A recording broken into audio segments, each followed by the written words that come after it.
বাড়িতে অনেকটা পানি ফল ছিল, কি বানাবো ভাবতে ভাবতে হঠাৎ মাথায় এলো এই রেসিপিটির কথা। আমি বানাবো নিজে, আপনাদেরকে দেখাবো না, এটা তো হয় না, তাই আপনাদের সাথেও ঝটপট শেয়ার করে দিলাম এই রেসিপিটি। নমস্কার বন্ধুরা, জবা কিচেনে আপনাদেরকে স্বাগত জানাই। প্রতিদিনের মতন আজও চলে এসেছি নতুন একটি রেসিপি নিয়ে। আজকের রেসিপি পানি ফলের পায়েস। চলুন বন্ধুরা, তাহলে রেসিপিটি দেখে নেওয়া যাক। আমার সমস্ত বন্ধুদের কাছে একটাই অনুরোধ, রেসিপিটি প্রথম থেকে শেষ অবধি দেখবেন।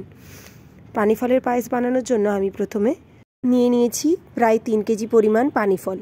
3 কেজি পরিমাণ পানি ফল নিলে ওটা 700 থেকে 800 গ্রামে এসে দাঁড়াবে। সেরকম বুঝে আপনারাও পানি ফলটা নেবেন। আপনার বাড়িতে কতজন সেটা আপনারাই ভালো করে বলতে পারবেন।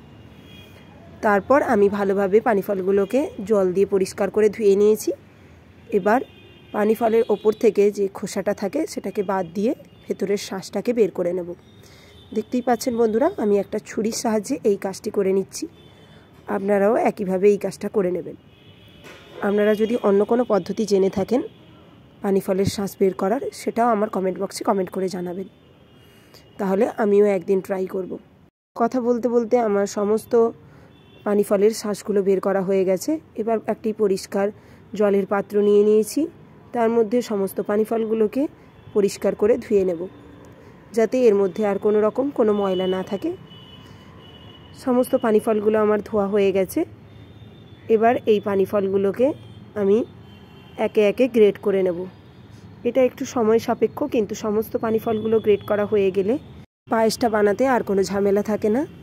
আপনারা চাইলে এখানে পানি ফলগুলোকে কোনো চপার মেশিনের সাহায্যে চপ করে নিতে পারেন, কিন্তু এগুলোকে কোনোভাবে মিক্সিতে দিয়ে পেস্ট করার চেষ্টা করবেন না, তাহলে পানি ফলের পায়েসটা আর ততটা খেতে সুন্দর হবে না। দেখতেই পাচ্ছেন বন্ধুরা, আমি এরকম একটি গ্রেটারের সাহায্যে আমি সমস্ত পানি ফলগুলোকে গ্রেট করে নিচ্ছি। এভাবে আমি সমস্ত পানি ফলগুলোকে গ্রেট করে নেব। আমার সমস্ত পানি ফলগুলো প্রায় গ্রেট করা হয়ে এসছে।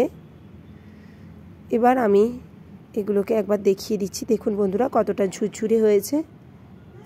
এবার একটি কড়াইকে গরম করে নিয়েছি।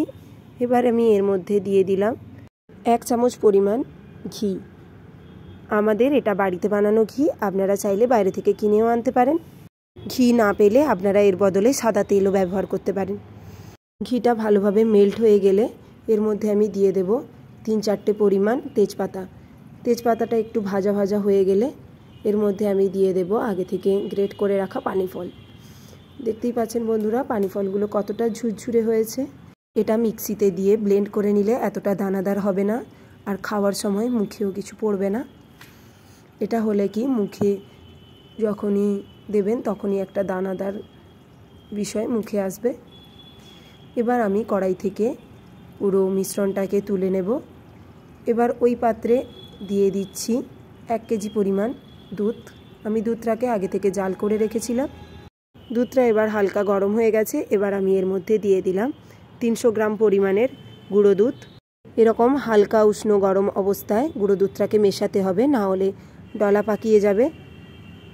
দেখতেই পাচ্ছেন বন্ধুরা, আমার লিকুইড দুধের সাথে গুঁড়ো দুধটা ভালোভাবে মিশে গেছে। এবার ভালোভাবে কিছুক্ষণের জন্য দুধটাকে জাল করে নিতে হবে।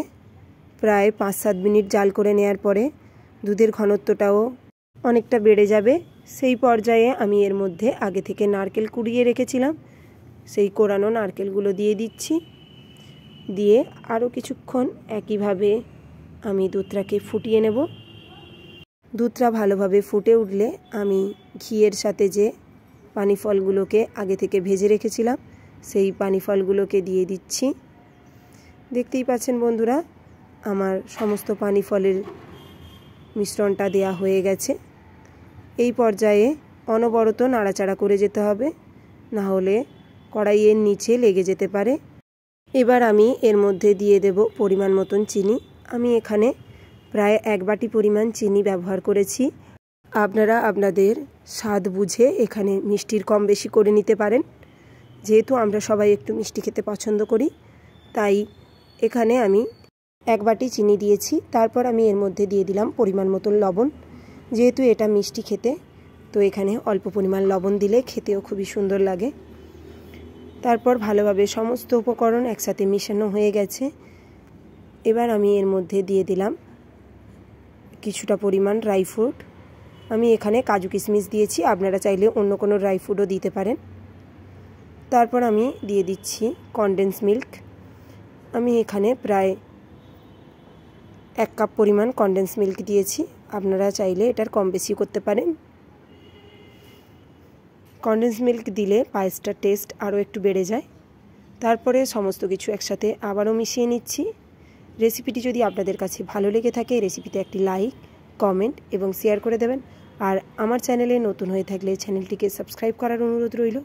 পাশে থাকা বেল আইকন প্রেস করে অল নোটিফিকেশান অন করে নেবেন আমার সমস্ত রেসিপি সবার আগে পাওয়ার জন্য। দেখতেই পাচ্ছেন বন্ধুরা, আমার তৈরি হয়ে গেছে খুবই মজাদার পানি ফলের পায়েস। আমি পায়েসটাকে আরও একটু সুন্দর করার জন্য ওপর থেকে দিয়ে দিচ্ছি কাজু কিশমিশ। আজ এতটাই, দেখা হবে নতুন কোনো রেসিপি নিয়ে। সুস্থ থাকুন, ভালো থাকুন, টাটা, বাই বাই।